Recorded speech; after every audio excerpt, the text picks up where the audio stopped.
Hello friends, I welcome to all of you to Sleepy Classes. आज 5 सितंबर, आज का दिन है बहुत इंपॉर्टेंट। आज हैप्पी टीचर्स डे है। So I wish you happy teachers day to all of us. See, हमेशा teacher student relation one way नहीं होता कि मैं टीचर हूँ आप स्टूडेंट हो। आप भी मेरे लिए टीचर हो और मैं आपके लिए स्टूडेंट हूँ, बिकॉज आप मुझसे लर्न कर रहे हो और मैं आपसे लर्न कर रहा हूँ। सो हमेशा it is always a two way relation, कभी एक तरफ का नहीं होता। ओके फ्रेंड्स, आज हमारा डे मंडे, तो आज का हमारा टॉपिक है ज्योग्राफी। इसमें हम कवर करेंगे वर्ल्ड फिजिकल ज्योग्राफी। अभी तक हम वर्ल्ड फिजिकल ज्योग्राफी हमने कवर की थी, जियोमॉर्फोलॉजी, क्लाइमेटोलॉजी, ओशनोग्राफी हम ये अच्छे से कवर कर चुके हैं। तो आज हम बस उसका सम अप करेंगे और ताकि हमें पता चल जाए वर्ल्ड फिजिकल ज्योग्राफी हमारी कंप्लीट हो और हम मूव कर सके इंडियन ज्योग्राफी की तरफ। राइट, चलो अब हम 5 क्वेश्चन सॉल्व करते हैं। पहला question, it is based on climatology पे है, सनरेज की लेंथ पे। तो day light increases, international day time. तो 3-4 कॉन्सेप्ट्स है जो हमारे पहले कवर नहीं हुए थे, तो आज कवर हो जाएंगे। पहला क्वेश्चन, ये हमारी टेस्ट सीरीज का भी क्वेश्चन है, तो आप देख सकते हो कैसे क्वेश्चंस आ रहे हैं टेस्ट सीरीज में। कुछ इजी भी रहते हैं, डिफिकल्ट भी रहते हैं, मॉडरेट रहते हैं हमेशा। सेकंड क्वेश्चन, लेक्स हमने कवर नहीं की थी, तो लेक्स की और लोकेशन, तो मैप बेस्ड क्वेश्चन हमारा कवर हो जाएगा। ये क्वेश्चन पूरा एनसीईआरटी बेस्ड क्वेश्चन है। ओके, फोर्थ, माउंटेन्स की फॉर्मेशन हम कवर कर चुके हैं, तो अब हम देखेंगे माउंटेन्स एंड लोकेशंस वाला टॉपिक। राइट, फोर्थ, कुछ टर्म्स होती है जो सबको कंफ्यूजन क्रिएट होती है, isthmus, strait, cape, peninsula, gulf, ये सब, तो उसी को ध्यान में रख के ये क्वेश्चन बनाया गया। Right,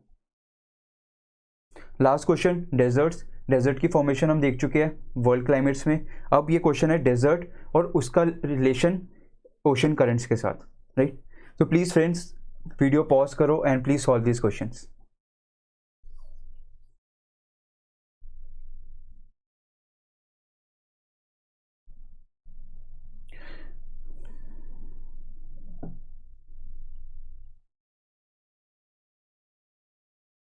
okay, let's solve this questions. Okay, first question ये क्या बोल रहे हैं, देखो पहला क्वेश्चन बोल रहे हैं ये है day light increases as we move polewards in summer in the northern hemisphere. देखो ये कॉन्सेप्ट सबको पता है, बेसिकली केस हमें पता है अर्थ की एक्सिस टिल्टेड है, जिस ऑर्बिट प्लेन में वो रिवॉल्व कर रहा है around the sun. Right, so what is happening, tilted axis की वजह से यूजुअली अगर टिल्टेड ना होता 90 डिग्री पे होता जिस ऑर्बिट पे रिवॉल्व कर रहा है, तो अर्थ ऐसे दिखता, ये सन, तो सन की जो रेस है वो इक्वली डिवाइड होता हर पार्ट पे, जो मैंने शेड कर रखा है पार्ट, वहाँ पे हर जगह लाइट फॉल हो रही होती, तो सर्कल ऑफ इल्यूमिनेशन हमें स्ट्रेट दिखता। राइट, तो पर because of tilting of axis, please मुझे वीडियो पॉज करके बताओ अर्थ की एक्सिस कितने एंगल पे टिल्टेड है फ्रॉम दी ऑर्बिटल प्लेन। ये तो इजी है क्वेश्चन। ऑलराइट, तो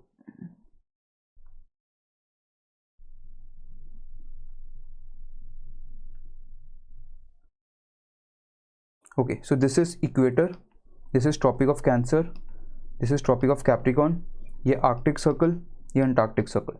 तो बेसिकली अब टिल्टिंग ऑफ एक्सिस की वजह से क्या हो रहा है, जो सन की रेस फॉल कर रही है, अब वो फॉल तो इसी सभी पॉइंट्स पे करेगी, तो बेसिकली हमें सर्कल ऑफ इल्यूमिनेशन ऐसे दिखता है। ये सर्कल ऑफ इल्यूमिनेशन है। इस लाइन को, बोल्ड लाइन को पूरे सर्कल मतलब स्फीयर पे बनाओ, तो आपको क्या मिलेगी, circle of illumination. Please video pause करके मुझे बताओ अर्थ की शेप क्या है। मैं स्फीयर बोल रहा हूँ पर कुछ और होती है, बिकॉज ऑफ सम फैक्टर, और वैसी शेप क्यों है। तो पहला एक्सिस बताओ, टिल्टेड एक्सिस और शेप, ये 2 क्वेश्चन है आपके। ओके, तो सर्कल ऑफ इल्यूमिनेशन ये है। तो अब देखो जो इक्वेटर के पॉइंट्स है, इक्वेटर के पॉइंट्स यहाँ पे मैक्सिमम ट्रैवल कर रहे हैं, यहाँ से ट्रैवल करते जा रहे हैं, और फिर जो सर्कल ऑफ इल्यूमिनेशन के लेफ्ट साइड जहाँ पे डार्कनेस है, तो वहाँ पे ट्रैवल कर रहे हैं, तो ऑब्वियसली इक्वली डिवाइडेड है। तो अगर 24 आवर्स हमारे डे में है, तो क्या हो रहा है यहाँ पे, ये 12 hours circle of illumination right side जहाँ पे लाइट फॉल कर रही है, और 12 आवर्स कहाँ पे, जहाँ पे अंधेरा है वहाँ पे है। और आप ये पॉइंट देखो ट्रॉपिक ऑफ कैप्रिकॉन पे, वहाँ पे क्या हो रहा है, देखो इसका मैक्सिमम हाफ तो ये है, तो ये पॉइंट यहाँ पे तो ट्रैवल कर रही है 12 आवर्स, पर एडिशनली थोड़ा और ट्रैवल कर रहा है। राइट, थोड़ा और ट्रैवल कर रहा है हाफ से इधर। तो बेसिकली यहाँ पे क्या हो रहा है, सपोज डे टाइम में कितने हो गए, 14 आवर्स हो गए, तो अंधेरा कितना बच गया, नाइट टाइम कितना हो गया, 10 आवर्स। ऐसे ही आप पूरे आर्कटिक सर्कल पे जाओ, तो देखो ये पूरा सर्कल ही इसका जो आर्कटिक सर्कल का है, ये सर्कल ऑफ इल्यूमिनेशन के राइट साइड पे, मतलब वहाँ पे लाइट फॉल कर रही है, तो पूरा डे 24 आवर्स, तो ये पूरा 6 मंथ्स, तो बेसिकली 24 आवर्स वहाँ पे डे ही रहती है। तो हमें क्या मिला, day light increases as we move from equator towards polewards in summers. तो first point is correct. Second क्या बोला, पीरियड ऑफ ट्वाइलाइट। देखो period of twilight same concept है, related to day light only. Twilight simply क्या होता है, जब सन हमें होराइजन से नीचे दिखता है। तो बेसिकली क्या हो रहा है, अब देखो हमें सन, हम डायरेक्टली हमें कहाँ दिख रहा है, सन हमें डायरेक्टली कहाँ पे दिखता है, tropic of cancer and capricorn के बीच में ही दिखता है। उसके ऊपर आप जैसे मूव करोगे तो देखो सन की रेस कैसे फॉल कर रही है, ट्रॉपिक ऑफ कैंसर पे तो 90 डिग्री पे, पर बाकी एरियाज पे क्या हो रहा है, वो स्लांटिंग रेज है। तो सन हमेशा हमें क्या कहते हैं, कभी ओवरहेड नहीं दिखेगा, हमेशा हमें कहाँ दिखता है, होराइजन से नीचे ही दिखता है। होराइजन से नीचे होता है, सन की रेस रिफ्लेक्ट होके फिर पहुँचती है सरफेस पे। सो बेसिकली क्या हो रहा है, इक्वेटर पे तो हमें सन ओवरहेड भी दिखता है, तो होराइजन के नीचे कम होता है, हमें डायरेक्टली दिखता है।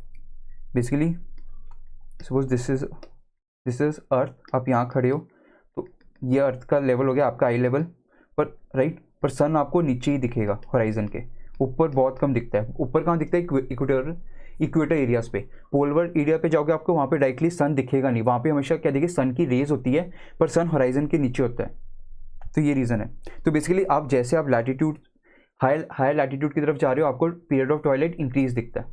तो बेसिकली ब्रिटेन हमें पता है हाई लैटिट्यूड पे है, मलेशिया लो लैटिट्यूड, मलेशिया का है ट्रॉपिकल एरियाज में, ब्रिटेन टेम्परेट एरियाज में। तो ऑब्वियसली पीरियड ब्रिटेन का लॉन्ग रहेगा, ये क्वेश्चन था। Second is correct. अब देखो 1 और 2 आर करेक्ट, आंसर वैसे ही आ जाएगा हमारा डी, 1, 2 और 3। थर्ड वैसे हम देखना चाहें, ship crossing the international date line. तो आप ये डायग्राम देख सकते हो, ये देखो बेसिकली हमारा एक हम प्राइम मेरिडियन मान के चलते हैं, जिसको हम बेसिकली जो पास करता है लंदन से, और जिसको हम एज ए रेफरेंस लेते हैं for all the time zones of the earth. तो ये है बेसिकली कॉन्सेप्ट। तो ये क्या, अब यहाँ पे अगर सपोज 12 AM हो है, सो अब क्या हो रहा है, अब ईस्टवर्ड्स मूव करोगे तो सन, यहाँ पे सन पहले दिखा है बिकॉज अर्थ क्या रोटेट कर रहा है, वेस्ट टू ईस्ट डायरेक्शन। तो यहाँ पे जो लोकेशन है उसको सन पहले दिखेगा as compare to this location. तो अब हम इसको 12 AM मान के चल रहे हैं, तो ऑब्वियसली जो इसकी ईस्ट साइड पे होगा, लंदन की ईस्ट साइड पे, वहाँ पे क्या होएगा, टाइम अहेड होएगा, राइट। तो अगर 12 AM है तो यहाँ पे सपोज PM में होएगा, क्या कहते हैं 11 PM 10 PM ऐसे कुछ टाइम होएगा। और जो ये वाला पीरियड है, क्या कहते हैं वेस्ट साइड पे क्या उसको सन बाद में दिखेगा, तो ऑब्वियसली यहाँ पे टाइम क्या होगा, इट विल बी अहेड। तो कितना होएगा, 1 PM हो सकता है, 2 PM, sorry 2 AM, my bad, 1 AM 2 AM 3 AM ऐसे। तो this is a concept of prime meridian, आपको ये बेसिक पता है। अब देखो इसी के अब अर्थ क्या कर रहा है, 360 डिग्री है, 360 डिग्री कितने, 24 आवर्स में। सो आपको 360 डिग्री मिल रहा है 24 आवर्स में, राइट। तो बेसिकली अगर यहाँ पे एक लाइन है, यहाँ पे 12 AM है, तो अगर आप इसके 180 डिग्री पे जाओगे तो 180 डिग्री दैट मीन्स हाफ कर दिया इसको 12 आवर्स। तो ऑब्वियसली वहाँ पे क्या टाइम मिलेगा, 12 AM है, तो वहाँ पे क्या मिलेगा, 12 PM, राइट, 12 PM। जो इसके जो पीछे वाली लाइन होती है उसको हम बोलते हैं इंटरनेशनल डेट लाइन। तो ये कहाँ से पास करती है, आप मैप में देख सकते हो, ग्लोबल मैप पे, तो ये पैसिफिक ओशन से पास करती है।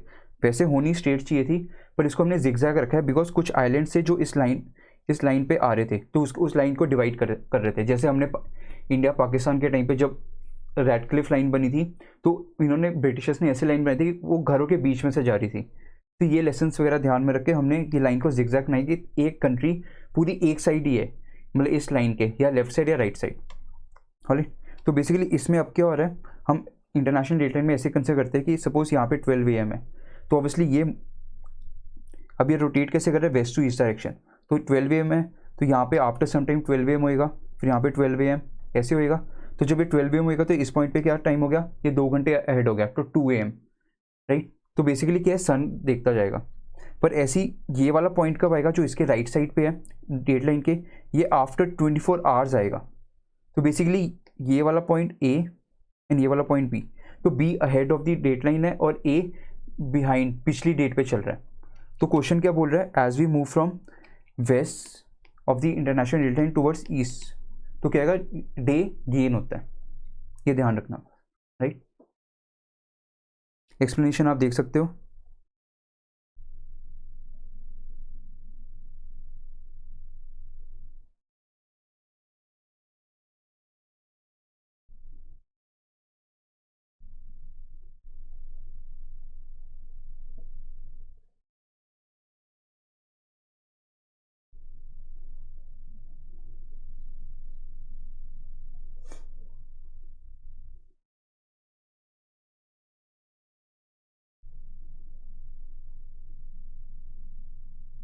Okay, now let's have a look at this name of the lakes and location. Of course आपको सिर्फ ये पता होता है नॉर्थ अमेरिका वाला सुपीरियर लेक, बाकी लेक्स आपको स्लेव लेक शायद पता हो ना पता हो, लेक विक्टोरिया ना पता हो।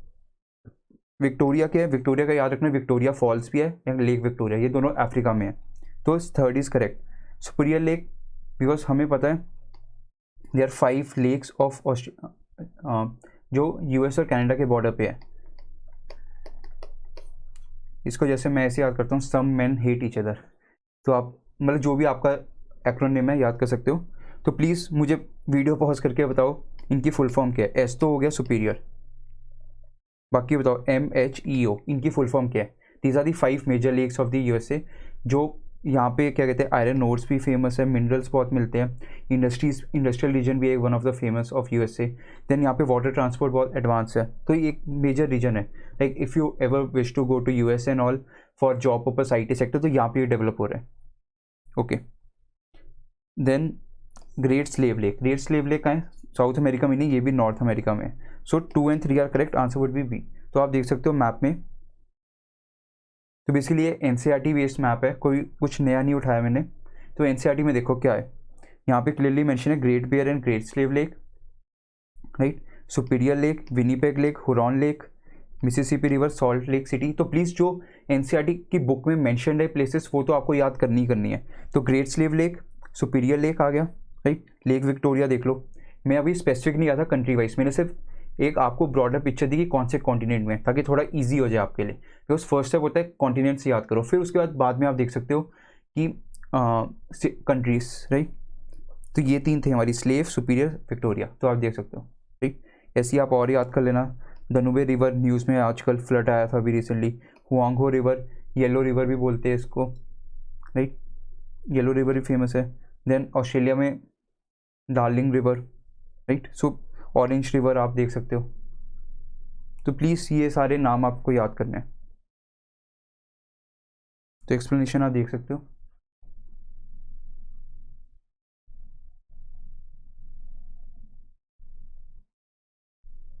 एक मैंने न्यू आपको इन्फॉर्मेशन दिया, लेक मालावी, ये तांजानिया के बॉर्डर पे है। बेसिकली यहाँ से स्टार्ट होता है ईस्ट अफ्रीकन रिफ्ट। तो प्लीज़ मुझे वीडियो पॉज करके बताओ what is the east African rift.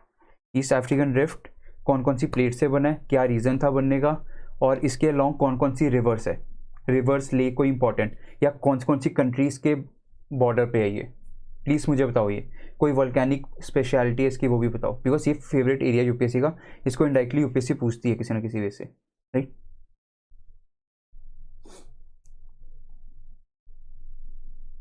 Okay, third question mountains, easy question था, कुछ डिफिकल्टी नहीं थी, जस्ट इसको भी मैंने सिंप्लीफाई किया था, माउंटेन्स एंड कॉन्टिनेंट से लिंक किया था, कंट्री से भी नहीं। तो आप देख सकते हो ड्रैकेंसबर्ग माउंटेन, ये साउथ अफ्रीका में है। एटलस माउंटेन आप देखोगे ये अफ्रीका है, तो यहाँ पे एटलस माउंटेन्स है। एटलस माउंटेन्स याद करो, कौन सी लोकल विंड है, मुझे वीडियो पॉज करके बताओ, यहाँ से कौन सी लोकल विंड डिसेंड करती है and creates rainfall in the Italy region. Please video pause करके बताओ मुझे। ओके, देन ये माउंटेन आप लोग को शायद नहीं पता होगा, ये जैग्रोस माउंटेन है ईरान बॉर्डर पे। तो ये इंपॉर्टेंट माउंटेन्स है, तो वेस्ट एशिया में, ऑलराइट। तो वेस्ट एशिया, तो मैं स्पेसिफिक नहीं कहता ईरान में, मैंने सिर्फ वेस्ट एशिया लिखा ताकि थोड़ा सा आपको ईजी हो जाए सॉल्व करना। परीन्स माउंटेन एक्चुअली साउथ अमेरिका में नहीं है, ये कहाँ पे, यूरोप में है। तो this is the incorrect. Basically Pyrenees mountain actually why it was in news, ये न्यूज़ में इसलिए था क्योंकि अभी रिसेंटली लास्ट ईयर की बात है, यहाँ पे वो हुई थी, माइक्रो प्लास्टिक्स होते हैं ना, तो माइक्रो प्लास्टिक्स की रेनफॉल हुई थी यहाँ पे, तो इसलिए ये न्यूज़ में था। तो इसको ही ध्यान में रख के क्वेश्चन बनाया ताकि आपको माउंटेन्स का भी आइडिया हो, राइट। तो आंसर वुड बी डी। तो आप देख सकते हो मैप में हमारे कौन कौन से मैप से, Drakensberg South Africa, then we had Zagros, देखो Zagros mountain, then Atlas mountain, and then fourth was Pyrenees, ये एल्प से फ्रांस वाले एरिया में, right. Okay, next question is, ये बेसिकली कुछ टर्म्स है ओशन से रिलेटेड, तो ओशन एंड लैंडफॉर्म से रिलेटेड, तो कुछ टर्म्स हम क्लैरिफाई कर लेते हैं।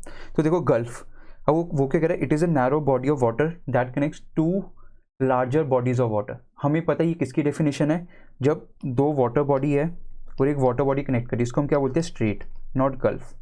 So this statement is wrong. ऐसी इस्थमस होता है एक टर्म, वो क्या करते हैं, एक लैंड है, टू लैंड्स को एक narrow strip of land connect कर रहा है, जिसको बोलते हैं इस्थमस। जैसे पनामा इस्थमस हो गया, स्ट्रेट पार्क स्ट्रेट हो गया इंडिया श्रीलंका के बीच में, राइट। गल्फ क्या होता है basically, gulf is a water body which is surrounded by land from all the sides, ये होता है gulf, right. So water body है विच इज, तो बेसिकली दो टर्म्स होती है, एक बे होता है, बे एंड गल्फ। तो ये दो टर्म्स होती है, बे नैरो होती है, गल्फ वाइडर होते हैं, बस ये ध्यान रखना। जैसे अरेबियन गल्फ हो गया, right, Persian gulf, Arabian peninsula हो गया, सॉरी, पर्शियन गल्फ। तो वो क्या, पर्शियन गल्फ के वाटर बॉडी है surrounded by land from three sides, that is a simple definition of gulf. So first statement is wrong. Cape and peninsula, ये difference आपको पता होना चाहिए। केप एंड पेनिनसुला क्या होता है, देखो कोई एक लैंड है, like land which is projecting into the piece of water body, तो basically it is surrounded by from all three sides, उसको हम बोलते हैं केप। अगर केप, अगर लैंड जो प्रोजेक्ट हो रही है वाटर बॉडी में, अगर वो नैरो है तो उसको बोलते हैं केप, अगर वो ब्रॉडर है तो उसको बोलते हैं हम पेनिनसुला। ये ध्यान रखना। जैसे इंडियन पेनिनसुला में कुछ लैंड क्या करते हैं, यहाँ पे थोड़ी सी प्रोजेक्ट हो रही है, तो इसको बोलते हैं केप। तो प्लीज़ मुझे बताओ, इंडिया के ऐसे कोई, क्या इंडिया के पास कोई ऐसा कोई पॉइंट है केप? पेनिनसुला तो आपको पता है, केप पॉइंट, राइट, एक फेमस है साउथ में, प्लीज़ मुझे बताओ। ओके, तो it is a high point of land that extends into a river, lake और ओशन, सही है ये definition. Second, peninsula, it is a piece of land that is almost entirely surrounded by water but is connected to mainland on one side, same definition है, just twist of words. तो answer would B 2 and 3 are correct. तो explanation आप देख सकते हो, straight की isthmus बता दिया, गल्फ बता दिया आपको, राइट। केप अभी बताया, high point of land that extends into river, lake और ओशन। तो आप देख सकते हो ये केप है, ये नैरो है, राइट, और ये गल्फ है, ये वाइड है, right. This is a peninsula. तो कुछ पेनिनसुला ऑफ द वर्ल्ड है, इसको मैप पे मार्क करना एंड याद करना।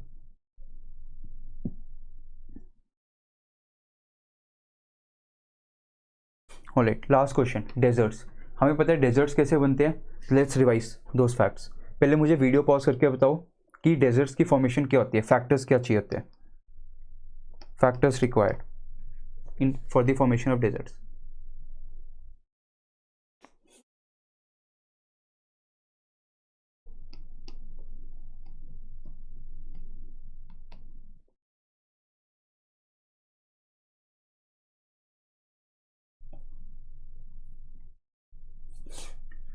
ओके, तो फॉर्मेशन के लिए क्या क्या फैक्टर्स चाहिए, देखो डेजर्ट्स हमें कहाँ मिल रहे हैं, यहाँ पे मिल रहे हैं बेसिकली ट्रॉपिकल बेल्ट में। ऐसे कोल्ड डेजर्ट्स भी होते हैं जो हमें मिल रहे हैं। तो जो कोल्ड डेजर्ट्स है उनके रीज़न क्या होते हैं, कॉन्टिनेंटलिटी फैक्टर, बेसिकली इंटीरियर्स में है तो वहाँ पे एक्सट्रीम टेम्परेचर है, रेनफॉल नहीं हो रही तो इसलिए फॉर्म हो रहे हैं। पर in case of this tropical belt factors क्या है, एक तो देखो डेजर्ट के लिए क्या चाहिए, ड्राई कंडीशन, तो एरिडिटी चाहिए, पानी बारिश नहीं होनी चाहिए, राइट। बेसिकली बायोलॉजिकल डेजर्ट कहते हैं वो इकोसिस्टम को सपोर्ट नहीं कर पाते। ओके, अच्छा क्वेश्चन है, मुझे बताओ, एक टर्म है बायोलॉजिकल डेजर्ट्स, तो मुझे बताओ across the world biological deserts कहाँ कहाँ मिलते हैं। ये यूपीएससी ने पूछा हुआ है डिफरेंट वे से, पर एक टर्म है, टेक्निकल टर्म है बायोलॉजिकल डेजर्ट्स। डेजर्ट्स पर सिंपल डेफिनेशन याद रखना है, या बायोलॉजिकल डेजर्ट्स वो लोकेशन होती है जहाँ पे कोई बायो प्रोडक्टिविटी नहीं है। तो इससे हिंट लो कहाँ कहाँ पे अक्रॉस दी वर्ल्ड आपको बायो प्रोडक्टिविटी जीरो मिलती है, बिल्कुल नेग्लिजिबल, ये हिंट होगा। ओके, तो फॉर्मेशन कैसे हो रही है, एक तो सब ट्रॉपिकल हाई प्रेशर बेल्ट, तो क्या हो रहा है, descending of air that means क्या कहते हैं, रेनफॉल नहीं हो रही। Why descending of air, please tell me, और you can tell me why sub tropical high pressure belt are form, please video pause करके बताओ।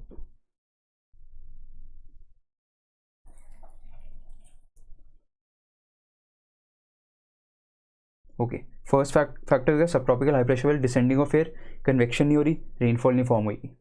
सेकंड क्या हो रहा है, अब देखो यहाँ पे विंड कौन सी ब्लो कर रही है, ट्रेड विंड्स। अब ट्रेड विंड्स क्या कर रही है, अब देखो जो ट्रेड विंड्स मॉइस्चर पिक कर रही है, बारिश करेंगी, तो बारिश कहाँ पे कर रही है, eastern side of the continents. तो जब तक वो वेस्टर्न साइड पे आएंगे क्या होंगे, वो सारा मॉइस्चर शेड कर चुके होंगे, तो ऑब्वियसली वहाँ पे नो रेनफॉल। तो second factor is trade winds shed their water, this is the second factor, right. So कोई तो ड्राई विंड्स आ रही है। देन थर्ड फैक्टर क्या है, अब यहाँ से अगर suppose land and sea breeze भी चल रही है, तो यहाँ पे हम देखेंगे इसी एरिया पे कोल्ड करेंट्स फ्लो कर रही होती है। तो वो कोल्ड करेंट्स क्या करती है, अब देखो कोई वार्म एयर अगर मूव कर रही है ओशन से लैंड की तरफ, जब वो मूव करेंगे, ये कोल्ड वाटर बॉडी ऊपर एयर मूव कर रही है, so what would happen, air cold water के इन टच में आएगी, टेम्परेचर कोल्ड होएगा, टेम्परेचर कूल डाउन होएगा, तो क्या होएगा, कंडेंसेशन विल टेक प्लेस। तो व्हाट वुड हैपन, वो सारा मॉइस्चर यहाँ पे क्लाउड्स की फॉर्म में लूज कर देंगे, तो dry air ends up moving towards the this western part of the continent, जिसको हम बोलते हैं डेसिकेटिंग effect. So desiccating effect caused by these cold currents is also responsible for the formation of deserts. तो ये major factors है जो responsible है, right, clear. These are the factors responsible. And of course यहाँ पे हाई टेम्परेचर है, because ये tropical belt है, वो भी आप रीज़न बोल सकते हो, high temperature because tropical belt. तो ये फैक्टर्स है डेजर्ट्स के। तो ओशन करंट्स का मेजर रोल है for the formation of the deserts. तो हम देखते हैं इसमें, अब देखो ये क्या बोला, गोबी डेजर्ट। अब इसमें देखो क्वेश्चन कैसे सॉल्व करना था, आपको सिर्फ डेजर्ट मार्क कर लो मैप में कहाँ पे है लोकेशन। ओशन करंट्स तो आपको पता ही है कहाँ पे कौन सी फ्लो करती है, ये तो वैसे ही रटा होता है सबको, डेजर्ट्स का थोड़ा याद नहीं रहता। तो देखो इसमें गोबी डेजर्ट कह रहा है, वो गोबी डेजर्ट का है यहाँ पे, तो इसका फैक्टर क्या है, कॉन्टिनेंटैलिटी फैक्टर है, नॉट ओशन करंट्स। तो पहला ऑप्शन वैसे ही रॉन्ग हो गया, पहला रॉन्ग, तो देखो आंसर वैसे ही आ गया आपका, पहला रॉन्ग है तो आंसर वैसे ही आ गया। ऑप्शंस में इतना ट्रैप नहीं कर रखा था, तो यूपीएससी ऐसे भी करती है तो ऐसे इतना इजी क्वेश्चन था। देखो इसमें बस आपको याद करना गोबी डेजर्ट कहाँ पे है, और कुछ नहीं करना था। बाकी अगर हम देखें नमीब डेजर्ट हमें पता है अफ्रीका में है, यहाँ पे क्या है, बेंगुला करंट। फिर ऑप्शन क्या, और एटाकामा डेजर्ट हमें पता है साउथ अमेरिका, पेरुवियन करंट या हम्बोल्ट करंट भी बोलते हैं। देन मोहावे डेजर्ट का है, हमें पता है मोहावे डेजर्ट यहाँ पे, तो California current, not west Australian current. So this option would be wrong. So 2 and 3 are correct, right. Easy question था, कुछ डिफिकल्टी नहीं थी। ये आप देख सकते हो, बाकी डेजर्ट के नाम वगैरह मैप आपके साथ शेयर कर दिए, right. I hope friends this session was really helpful to all of you. And 1 second, yes, I hope this session was really helpful to all of you। and questions tricky नहीं थे, easy थे, just आपको थोड़ा concepts use करना है। अगर आप question में फंस रहे थे तो आपको ऑप्शन के थ्रू वे आउट मिल रहा था, ऐसी यूपीएससी करती है, कहीं ना कहीं आपको फंसाएगी पर कहीं से आपको वे आउट भी दे देगी। तो यही इसी को ध्यान में रख के क्वेश्चंस फ्रेम किए थे, थोड़ा फैक्चुअल था पर हाँ ज़रूरी, अब आपको आइडिया भी लग गया लेक्स का, मैप्स का, माउंटेन्स का, देन डेजर्ट्स का, डेजर्ट कैसे फॉर्मेशन हो रही है वो भी हम डिस्कस कर चुके हैं, right. I hope this session was helpful. So teachers day के लिए हम आप सबके लिए एक ऑफर लेके आए हैं, जितने सारी कोर्सेज है स्लीपी क्लासेस के आप आज एनरोल कर सकते हो, और उन सब पे आपको ऑफर दिया जा रहा है 10% एक्स्ट्रा। जो ऑलरेडी ऑफर उस पर चल रहा है उसके साथ एडिशनल आपको 10% डिस्काउंट मिल जाएगा। तो आप कोड यूज़ कर सकते हो टीचर्स डे। तो प्लीज़ जाओ पोर्टल पे, आप एक्सप्लोर करो कौन कौन से हम ऑफर्स लेके आ रहे हैं। बहुत इंटरेस्टिंग ऑफर्स है, मेंटरशिप ऑफर है, टेस्ट सीरीज़ भी हम लेके आ रहे हैं। देन आपको अगर कोई क्लासेस ज्वाइन करनी है तो आप एक पर्टिकुलर सब्जेक्ट भी ज्वाइन कर सकते हो, ना कि पूरा जीएस का कोर्स ज्वाइन करना है। ऑप्शनल हमारी सोशियोलॉजी एंड PSIR चल रहे हैं, प्रेरणा मैम एंड शेखर सर बहुत अच्छा करवाते हैं। तो प्लीज़ जाओ एक्सप्लोर करो ऑप्शंस, डेमो वीडियोस देखो and you can enrol for it, right. तो ये है। तो lastly on the teachers day मैं आपको यही बोलना चाहूँगा, लाइक जो मैं एक्चुअली ट्राई कर रहा हूँ अपने सेशंस के थ्रू, मैं आपको सिर्फ दिखा रहा हूँ कि क्या क्या डायरेक्शन है। मैं आपको ये नहीं सिखा रहा कि क्या देखना है, मैं सिर्फ आपको डायरेक्शन दिखा रहा हूँ, उसमें कुछ भी आप देख सकते हो। तो basically best teachers are those who show you where to look but they don't tell you how to see और व्हाट टू सी। तो मेरी एम है कि आपको सिर्फ राइट डायरेक्शन शो करूँ, चलना आप सबको है, मेहनत करो, आपकी अप्रोच ठीक करवा रहा हूँ मैं यूपीएससी प्रिपरेशन के लिए, प्रीलिम्स के लिए कैसे अप्रोच करना है हर टॉपिक को। विद टाइम आप मेरे एक्सपीरियंस को टैप करते रहोगे, एंड जो आपकी फीडबैक सारे मैं आपको रिस्पॉन्स कर रहा हूँ, या जो भी आपकी प्रॉब्लम्स है प्लीज़ मुझसे शेयर करो, उसको भी मैं अकोमोडेट करता रहूँगा, right. So this is always a two way relation. Okay, thank you so much friends, have a nice day ahead. I hope this session was really helpful to you. Thank you.